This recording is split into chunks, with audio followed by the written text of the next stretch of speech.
ఏమైందండి అట్లా ఉన్నారు, అట్లా బాధపడుతున్నారు? ఏమైంది? ఇంకేం కావాలనే ఒక చీర లేకుండా నా పక్కు. అరే మొన్ననే 4 చీరలు చూపించినారు నాకు. అవన్నీ మొన్న 4 చీరలు చూపించింది నీకు. మాకు అది రేవంత్ అన్న ఉన్నాడు కదా, 2 చీరలు ఇస్తా అన్నాడు, 1500 వేస్తా అన్నాడు. ఇస్తాడు కదా అనుకోని కొత్త చీరలు అన్ని కట్టుకొని పాడైంది. బతుకమ్మకి ఏం కట్టుకుందు, దసరాకి ఏం కట్టుకుంది, ఇప్పుడు బట్టలు లేకుండా అయిపోయినాయి. అంతా నడిచి అవుతారు. కట్టిన చీరనే కట్టింది అంటారు. అనవసరంగా వీళ్ళ వల్ల మా కాక తిట్టుకుంటే కదనే అనవసరంగా.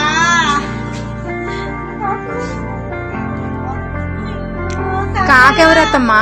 కాక మా కాక ఎవరంటే మేము కేసీఆర్ కాక. పాపం ఒక్కొక్క చీర ఇచ్చిన ముద్దుకు ఇచ్చిన ఉంటాయమ్మా, మంచిగా కట్టుకున్నాం బతుకమ్మలకి. ఈసారి ఏది లేకుండా అయిపోయింది.